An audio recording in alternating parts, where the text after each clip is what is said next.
আসসালামু আলাইকুম hello viewers, আজকে বেশি স্বাদের টমেটোর ভর্তা রেসিপি নিয়ে আপনাদের সামনে এসেছি। খুব সহজেই অল্প তেলে অসাধারণ স্বাদের এই রেসিপিটা আপনাদের অবশ্যই ভালো লাগবে। ভিডিওটি না টেনে সম্পূর্ণ দেখার অনুরোধ রইল। সেই সাথে লাইক শেয়ার করে দিতে ভুলবেন না।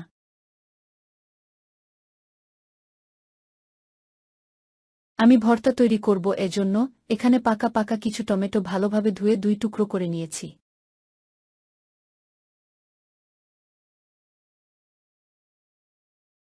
চুলায় একটি কড়াই বসিয়ে দিয়েছি, অল্প কিছু সয়াবিন তেল দিচ্ছি, সাথে কিছু শুকনা মরিচ দিয়ে দিচ্ছি। এখন কম আঁচে মরিচগুলো ভেজে নেব।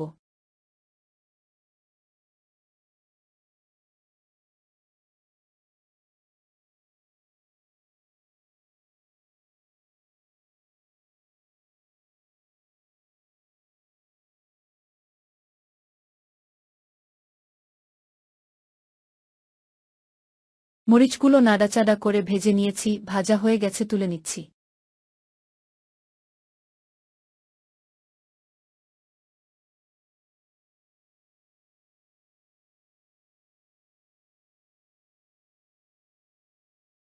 একই কড়াইয়ে দিয়ে দিচ্ছি কেটে রাখা টমেটোগুলো, সবগুলো খুব সুন্দর করে সাজিয়ে দিচ্ছি।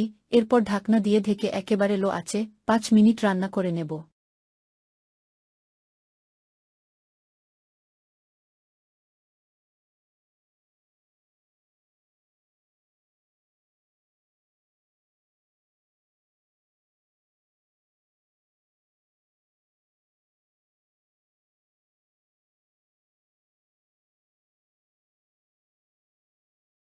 পাঁচ মিনিট পর ঢাকনা তুলে নিচ্ছি। এখন সবগুলো উল্টিয়ে নিলাম। টমেটোগুলো এখনও পুরোপুরি সিদ্ধ হয়নি, এজন্য এখন আবারও ঢাকনা দিয়ে কিছুক্ষণ রান্না করে নেব।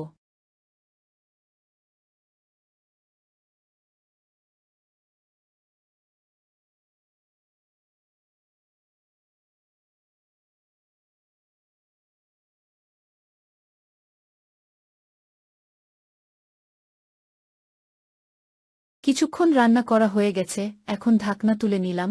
দেখুন টমেটোগুলো অনেকটাই নরম হয়ে গেছে। এখন চুলার জাল বাড়িয়ে 2-3 মিনিট টমেটোর গায়ের পানিগুলো শুকনা শুকনা করে নেব।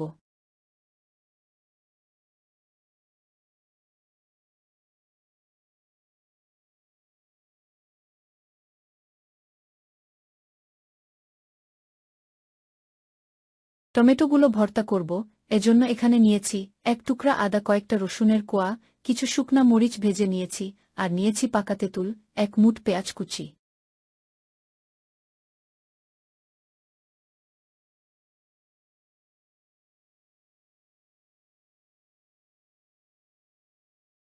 রসুন আদা ছেঁচে নেব, খুব ভালোভাবে ছেঁচে নিতে হবে, যেন আস্ত না থাকে, হালকা একটু দানা দানা থাকবে। ঠিক এরকম ছেঁচে নেওয়া হয়ে গেছে, এখন তুলে নিচ্ছি।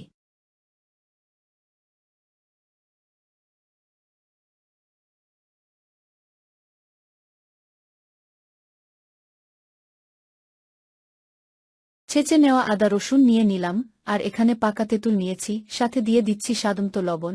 এখন হাত দিয়ে মরিচগুলো গুঁড়া করে নিচ্ছি। ঝালের পরিমাণ আপনারা আপনাদের পছন্দমত দিয়ে নিবেন। মরিচগুলো গুঁড়া করা হয়ে গেছে, এখন আদা রসুন সাথে দিয়ে দিচ্ছি। এরপর পেঁয়াজগুলো মরিচের সাথে ভালোভাবে মেখে নিচ্ছি।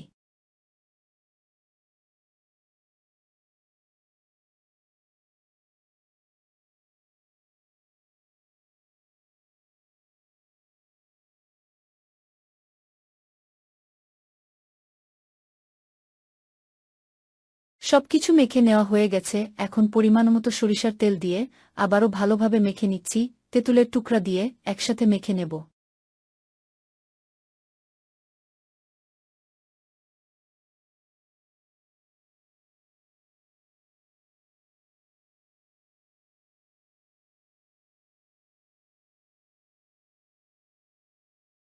আমি এখানে তেঁতুল দিয়েছি, আপনারা চাইলে লেবুর রস দিতে পারেন।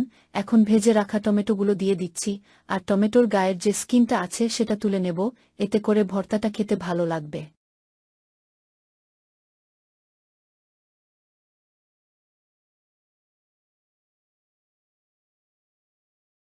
আপনারা চাইলে স্কিন সহ ভর্তা করতে পারেন, এতে করে খেতে ভালো লাগবে। এখন সবকিছু আবার চটকিয়ে চটকিয়ে মেখে নিচ্ছি। এভাবে করে খুব সহজেই টমেটোর ভর্তা আপনাদের সাথে শেয়ার করলাম। এটা খেতে ভীষণ টেস্টি হয়েছিল, অবশ্যই ট্রাই করবেন। আর গরম ভাতে খেতে তো দারুণ স্বাদ, ভর্তা হবে ঠান্ডা আর ভাত হবে গরম, খেতে অসম্ভব টেস্টি। সবশেষে একটু ধনিয়া পাতা দিয়ে ভালোভাবে মতে সবকিছু মেখে নিচ্ছি, এতে করে ধনিয়া পাতা সুন্দর ফ্লেভার পাওয়া যাবে।